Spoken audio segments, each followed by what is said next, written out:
Hello again, I'm Brett Newton. I am a composer, orchestrator, and author, and I'm here with another in my series of great wind band works. And today I'd like to talk about what is perhaps the greatest wind band work of the 19th century. And we have to look at none other than the great French composer Hector Berlioz. Berlioz wrote one piece for wind band. Of course, he amended it later to add strings and choir, but we'll get to that later. So the piece in question is the Grande symphonie funèbre et triomphale. I don't speak French. My French is terrible, but it's the Grand Funeral and Triumphal Symphony. And it is pretentious, it is over the top, it is everything you expect French patriotic music to be. And I love this piece so much. It's just unabashedly French and just band. So let's set the scene for it a little bit. So the Funeral and Triumphal Symphony is a work in 3 movements. Now, 2 of these movements were supposed to be played on the march. So the whole thing was done for a parade through Paris, celebrating one of France's revolutions. Now, here in the U.S., we think, the French Revolution, we think, the 1790s with the guillotine and Marie Antoinette and let them eat cake and all that. But France throughout the 1800s had lots of revolutions. They would revolt against anything. And this was celebrating one of their many revolutions. And I can't remember which one. And it really doesn't matter because it was this patriotic celebration, and they commissioned Berlioz to write this huge piece for band. And they would march through the streets, and then they would culminate in a ceremonial spot, and then they would play the final movement, which meant they probably had to play the first movement, maybe the second movement, over and over again as they paraded through the streets. Obviously, we don't do that anymore. It would be next to impossible to coordinate this for a marching band, particularly, with some of the instruments Berlioz calls for. Nobody's going to march contrabassoon. No one's going to march with double bass. No one's going to march with timpani. So, it wasn't maybe that well conceived for marching band.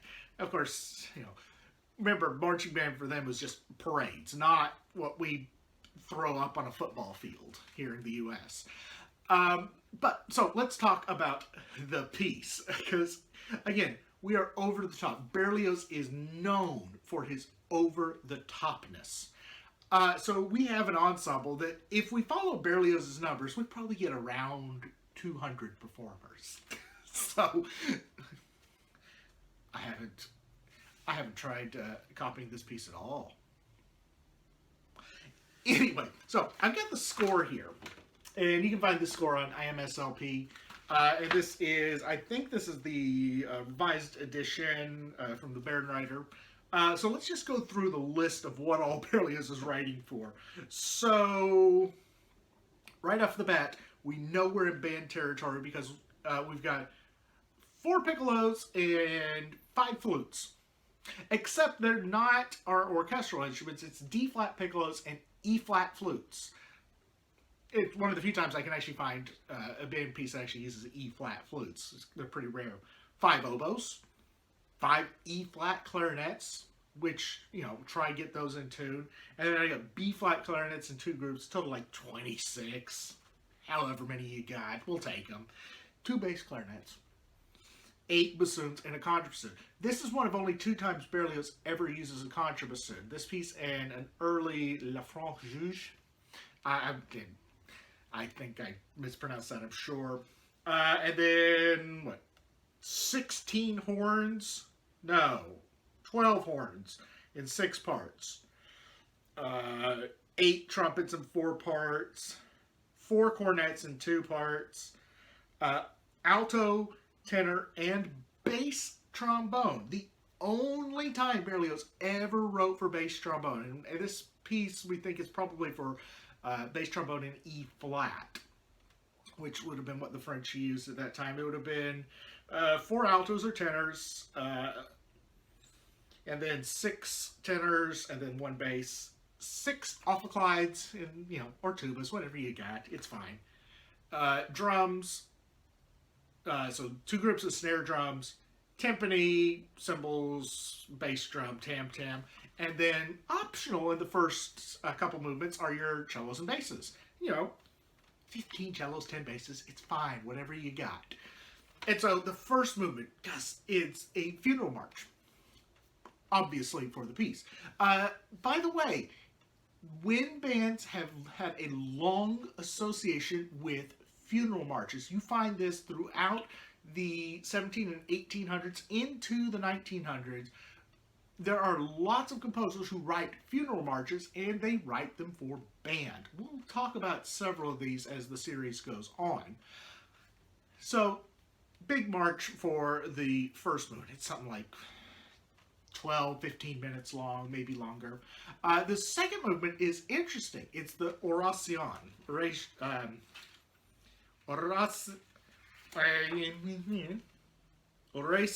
funèbre.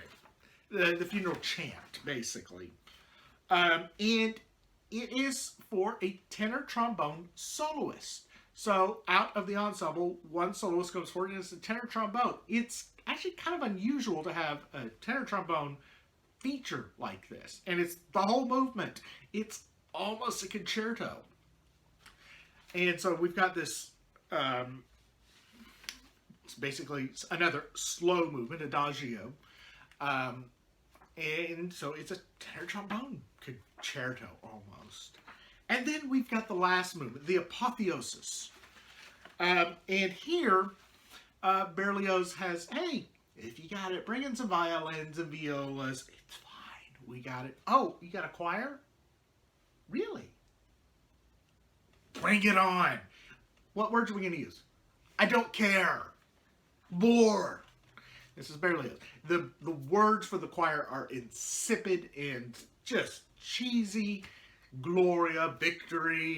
It's French. It is so very typical of French patriotic music of the 1800s. And so you've just got this grand, final major. What are we in? B flat, of course. It's wind band. It's in B flat. Of course it's going to be in B flat. So this is an over-the-top, extravagant piece, and everybody loved it in the 1800s. Wagner went and heard it. Wagner then wrote to Schumann and said, man, you got to hear this piece. This is amazing.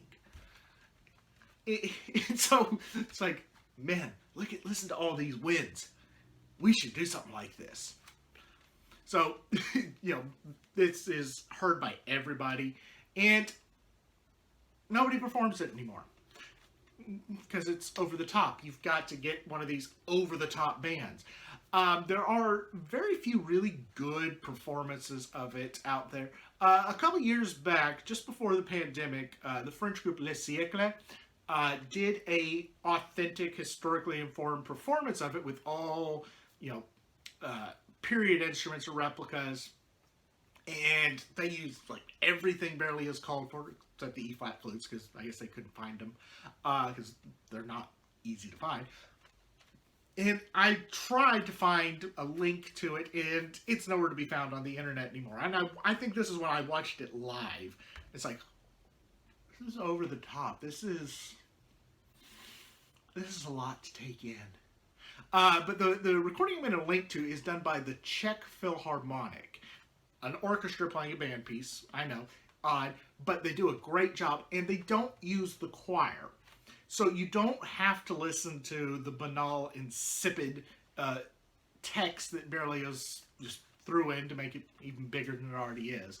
So you can just hear basically the music itself without the extras. I do think they use the violins and the violas in the last movement, but it's so wind heavy you really can't even hear them. So the Grande symphonie funèbre triomphale, the most important wind band work of the 1800s. Let me know what you think. Have you ever performed it? I doubt it. Not many people have. And as always, thanks for watching.